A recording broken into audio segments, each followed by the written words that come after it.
Bismillahirrahmanirrahim. Assalamualaikum warahmatullahi wabarakatuh.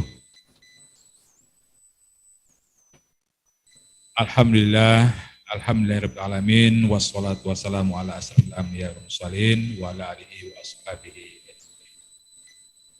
Yang sama-sama kita hormati Bapak Rektor Universitas Muhammadiyah Sumatera Barat, beserta Wakil Rektor, Dekan, Wakil Dekan, Ketua dan Sekretaris Prodi, para dosen, pimpinan mahasiswa, tenaga pendidikan, dan seluruh keluarga besar Universitas Muhammadiyah Sumatera Barat. Yang saya hormati Ketua Pengurus Wilayah Muhammadiyah, Pengurus Wilayah Asia, seluruh badan otonom, majelis, lembaga, dan badan di Muhammadiyah Sumatera Barat. Yang juga saya hormati hadirin hadirat, baik yang hadir langsung maupun virtual di berbagai posisi, baik yang berada di Padang, Parangpanjang, Bukit Tinggi, dan Payakumbuh sendiri. Mudah-mudahan Allah selalu memberkahi kita di bulan Ramadan ini dan berselawat kita kepada Nabi besar kita Muhammad SAW. Allahumma sholli ala Muhammad wa ala ali Muhammad. Mengawali apa yang disampaikan oleh Bapak Pengurus Wilayah Muhammadiyah tadi, Ayahanda Sofyan Karim. Beliau tentunya tutor dan senior saya, meskipun di DPRD beliau juga sekarang ini terlibat sebagai tim ahli. Sesungguhnya saya tidak asing di Muhammadiyah. Saya besar, tumbuh, dan berproses di Muhammadiyah, khususnya di Kota Payakumbuh. Apalagi Universitas Muhammadiyah Sumatera Barat, Pak Rektor. Dahulu Fakultas Pertanian Muhammadiyah ini kampusnya di Gedung Training College, TC singkatannya. TC itu gedung bersejarah, sangat bersejarah. Disitulah Fakultas Pertanian mengadakan proses belajarnya, dan saya tinggal di TC itu sejak sekolah sampai tamat sekolah. Meskipun masih muda belia, sedikit banyak saya juga ikutan kegiatan-kegiatan kampus ketika itu, karena kita memang tinggal di arena kampus. Saya juga ikut di Ikatan Remaja Masjid, Ikatan Remaja Muhammadiyah IRM, yang sekarang ini bernama IPM. Kita aktif di berbagai kegiatan-kegiatan Muhammadiyah. Saya rasa visi misi dan apa yang diperjuangkan oleh Muhammadiyah itu bahagian dari perjuangan kita bersama. Sungguh pada sore hari ini saya terus terang Pak Rektor, seumur-umur hidup baru kali ini dipercaya memberikan tausiah. Apalagi judulnya juga berat, kebangsaan. Didengar oleh para senior-senior kami, para profesor-profesor, dokter-dokter.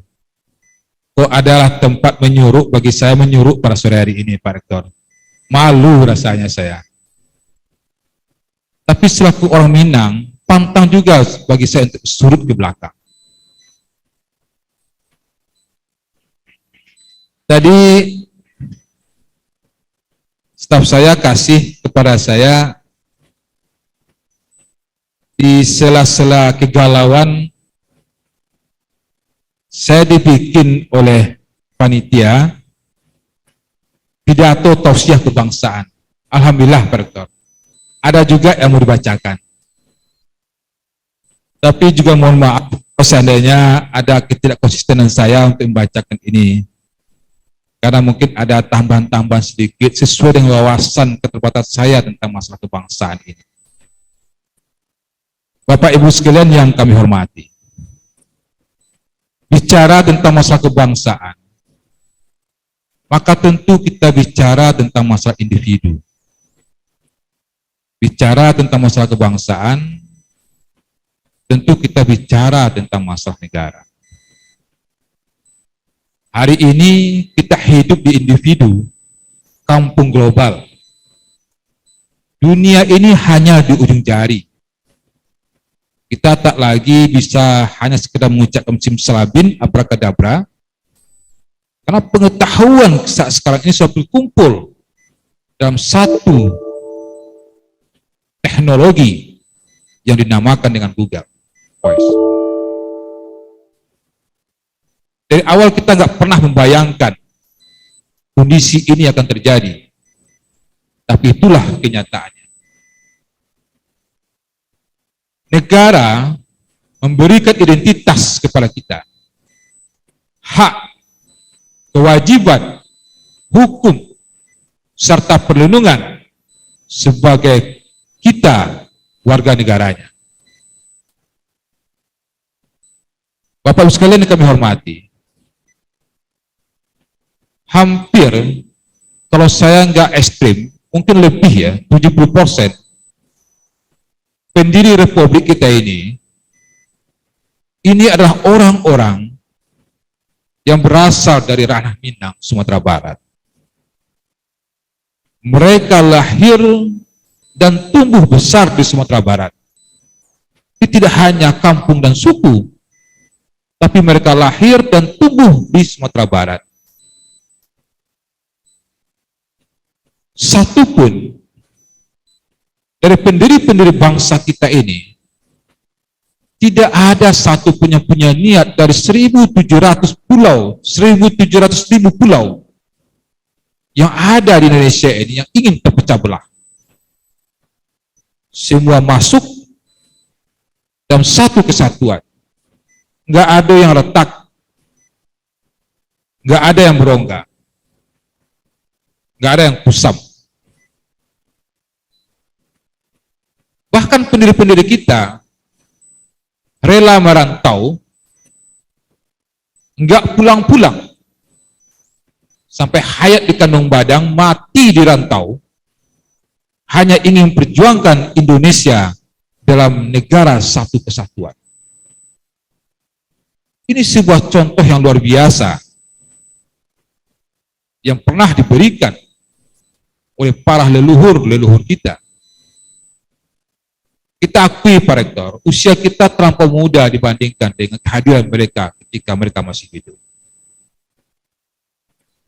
Puluhan tahun yang silam,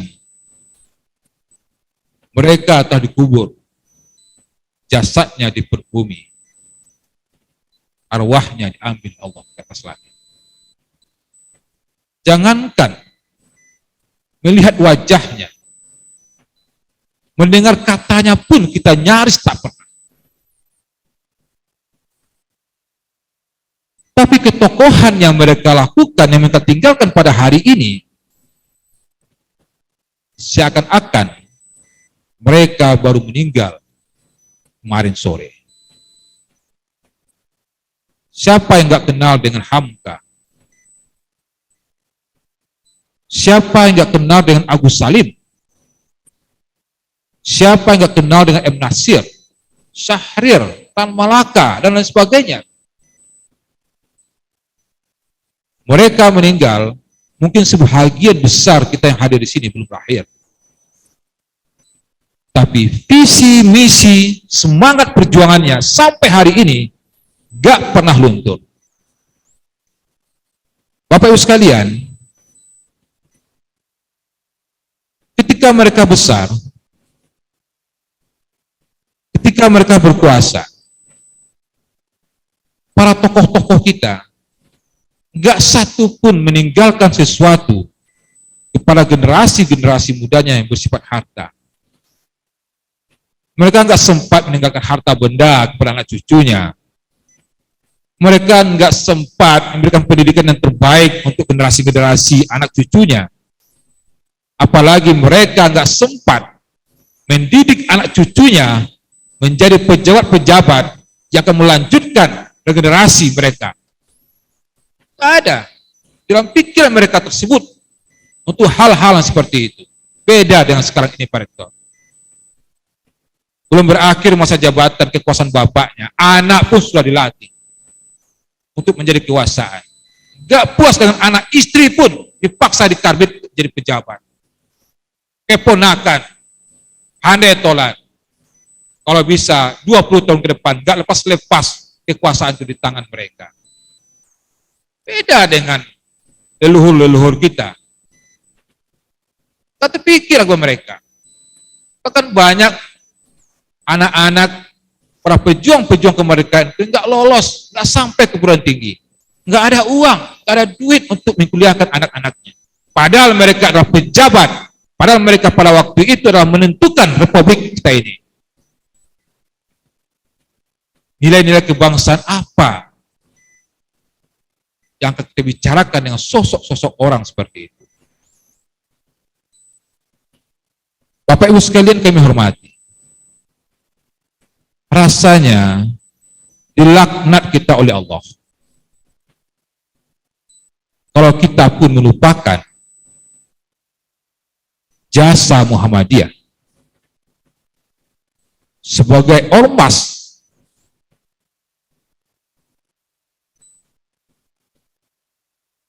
yang dari awal konsisten bertujuan menegakkan amar ma'ruf nahi mungkar.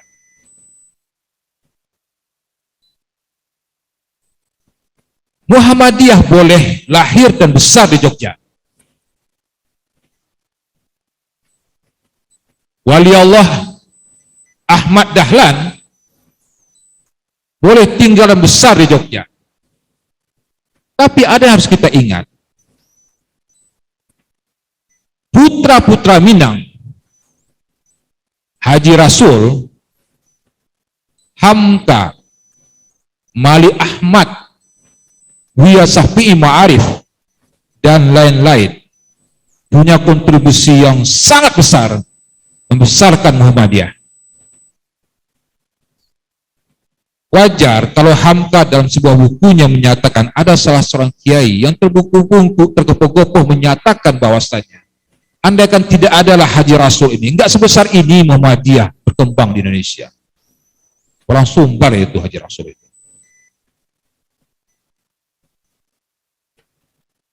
Jadi Pak Rektor, tanpa disebutkan pun, secara personal tentunya kita bertanggung jawab, saya bertanggung jawab untuk membesarkan Muhammadiyah, termasuk Universitas Muhammadiyah Sumatera Barat.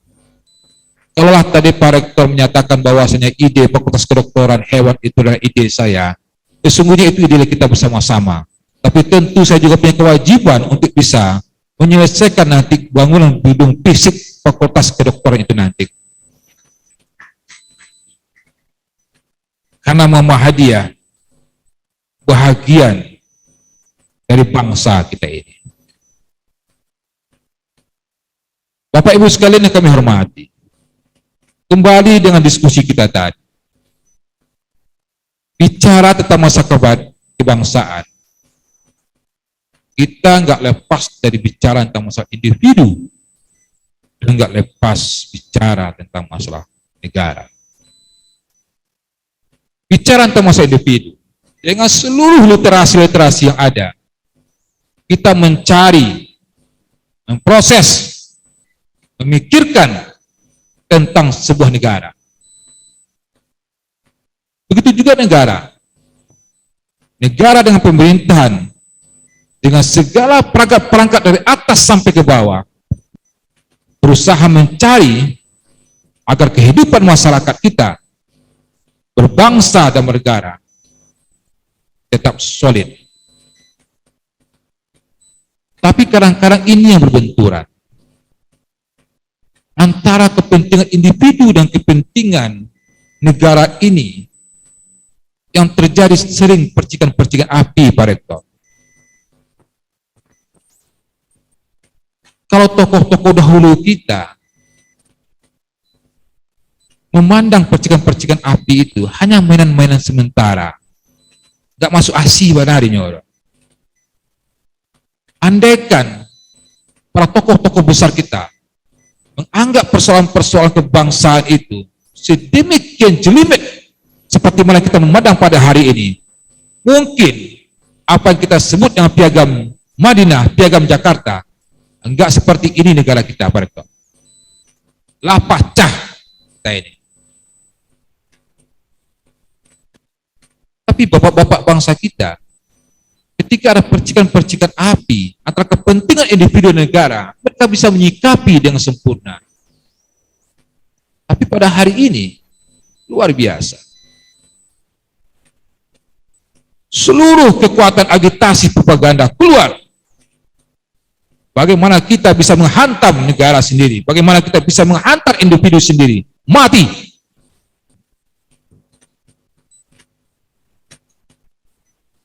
Ini yang terjadi pada hari ini.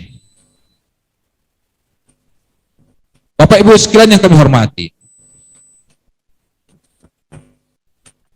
kepentingan individu kita silahkan mencari dalam bentuk 4 pilar itu seperti apa. Kepentingan negara konstan menafsirkan wawasan kebangsaan harus ada atas rasa kesepakatan dan saling butuh membutuhkan. Itu yang harus kita tanamkan secara bersama-sama.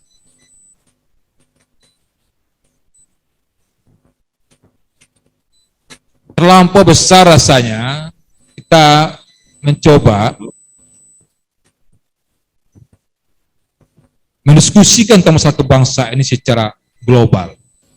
Saya coba Pak Rektor Ayahanda Sofyan Karim mencoba menelaah dalam lingkup Sumatera Barat dalam konteks kebangsaan kita. Dalam perspektif kecintaan kita, kerinduan kita terhadap Minangkabau, ada filosofi yang kita kenal dengan adat Basani Sarak, Sarak Basani Kitabullah, adat memakai, Sarak mengatur. Secara teoretik itu sudah merupakan filsafah kehidupan orang Minang, nggak bisa dipungkiri. Berbagai aturan regulasi, perda, perbuk, perwako dan sebagainya, bahkan nagari pun ujuk-ujuk pun dibikin, ya, menyatakan bahwa ada pesan di Sarak Basani Kitabullah merupakan falsafah orang hidup kita. Gak ada lagi teori-teori lain selain daripada itu. Kita sepakat dari zamannya Tuanku Imam Bonjol sampai hari ini kita sepakat filsafah orang kita itu adalah adat pesan di Sarak Basani Kitabullah. Adat memakai, Sarak mengatur. Secara filosofi, kita diajarkan berperilaku seperti itu. Pertama, kita sederhana. Orang Minang dengan filosofi adat pesan di Sarak Basani Kitabullah, harusnya bicara tentang masalah negara, bicara tentang masalah kebangsaan, bicara tentang masalah agama, kita tokohnya. Enggak boleh pecah. Kebutuhan individual orang Minang, kebutuhan ibadah orang Minang, kebutuhan kebangsaannya merupakan satu kesatuan dalam filosofi adat pesan di Sarak Basani Kitabullah tadi. Makanya wajar kalau salah tokoh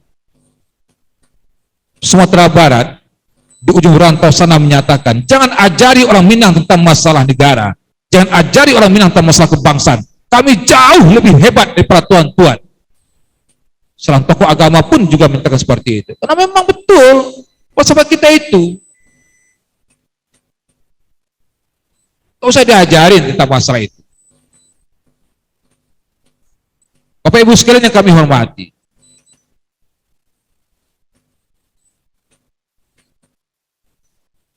sekarang ini ada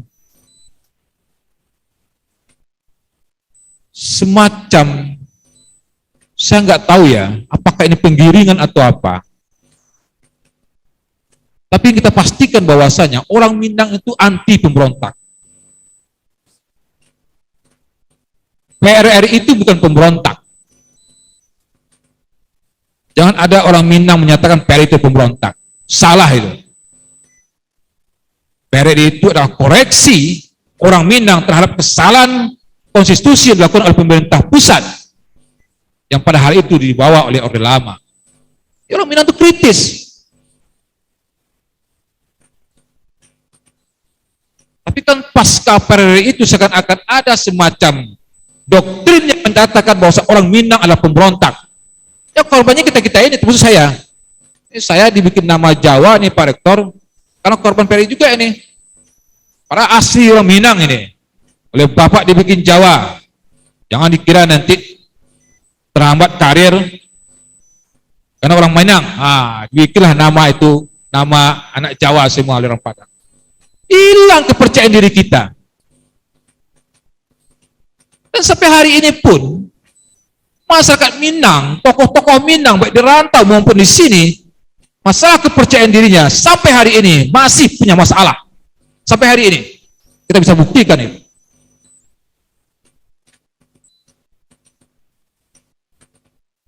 Kemarin ada salah satu lembaga survei di Jakarta menyatakan Sumatera Barat ini provinsi intoleransi. Tidak ada satupun yang membantah. Para survei itu sudah berkali-kali dirilis. Tidak ada satupun pemerintah yang membantah. Ormas nggak membantah. LSM nggak membantah. Pemerintah juga membantah. Kemarin baru DPRD Provinsi Sumatera Barat yang membantah. Undang itu lembaga survei itu, nggak mau datang, nggak mau datang. Kita nggak tahu itu. Hitung-hitungnya seperti apa kok berani menyatakan Sumatera Barat itu provinsi yang intoleransi. Nggak lama sudah itu. Ada lagi persoalan baru. Sumatera Barat, beberapa kota kabupaten ditemukan ada jamaah NII.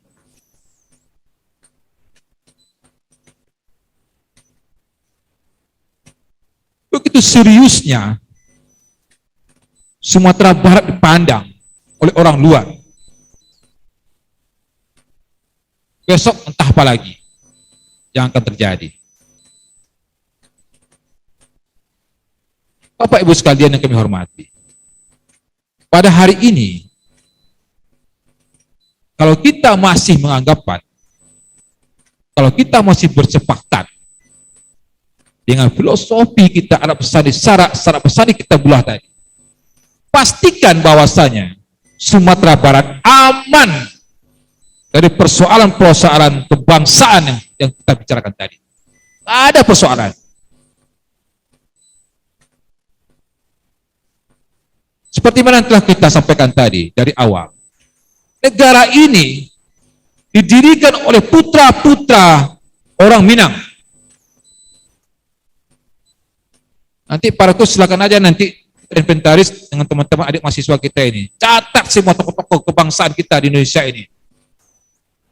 Tinggal lagi lihat kampungnya di mana. Nggak ada itu cerita itu. Persoalan kedua, saya ingin juga sampaikan kepada kita bersama.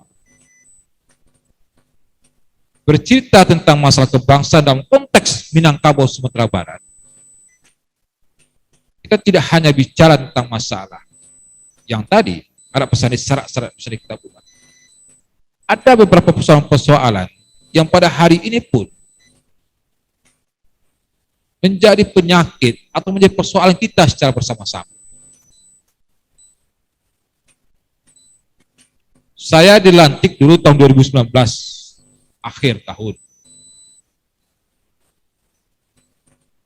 2 bulan setelah saya dilantik menjadi ketua, salah seorang rektor universitas terkemuka di Sumatera Barat menemui saya.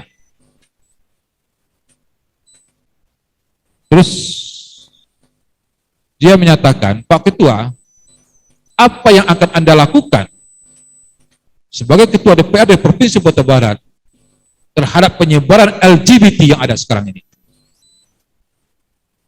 Saya bilang, terbalik, Bos. Anda yang saya tanya, apa yang Anda lakukan sebagai pimpinan universitas perguruan tinggi yang ternama terhadap LGBT. Ya LGBT itu kampus pembesarnya ada di kampus tempat Anda. Produk pabriknya itu di kampus Anda. Apa yang telah Anda lakukan? Kami nggak bisa masuk karena arena perguruan tinggi, karena dia punya komunitas sendiri, aturan sendiri, nggak bisa masuk kita Pak Rektor. Anda lakukan nggak? Oh belum, ya itu jelas. Apa yang sekalian kami hormati? Singkat cerita, narkoba merupakan ruang yang besar di Sumatera Barat. LGBT begitu juga. Persoalan sekarang ini dengan arena isu syariah, apakah kita masih konsisten terhadap anak besar syarat bersindikat tabula yang merupakan penjawantahan kita tadi, kesepakatan kita tadi telah kebangsaan tadi ini. Dengan kurang-kurangnya penyakit-penyakit yang ada di Sumatera Barat, rasa-rasanya kita perlu melakukan kajian kembali terhadap filosofi anak besar syarat bersindikat tabula. Bapak Ibu sekalian yang kami hormati, ada lagi persoalan, berapa lagi menitnya Pak Rektor? 3.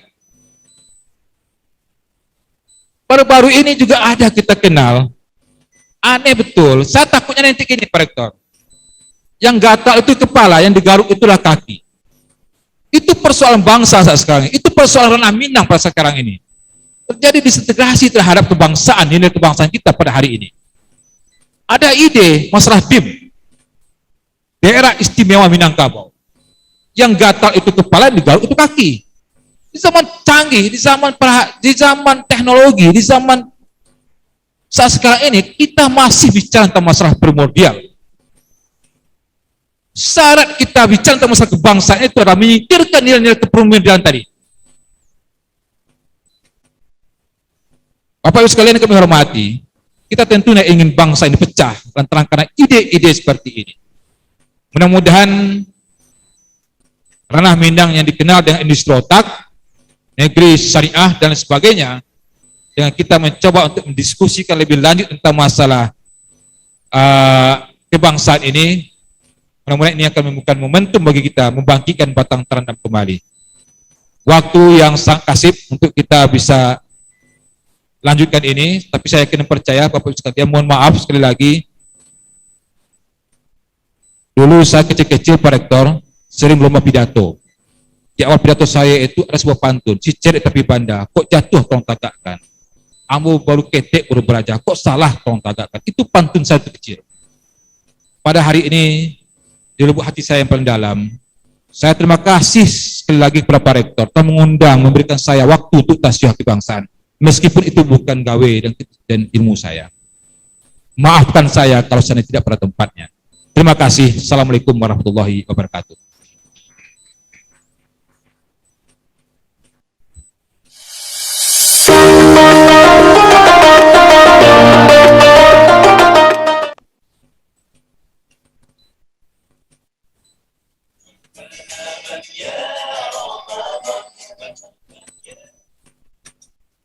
Selanjutnya, penyerahan plakat oleh Rektor Universitas Muhammadiyah Sumatera Barat kepada Ketua DPRD Provinsi Sumatera Barat, kepada Bapak Dr. Riki Saputra dan Pak Supardi, kami persilahkan mengambil tempat.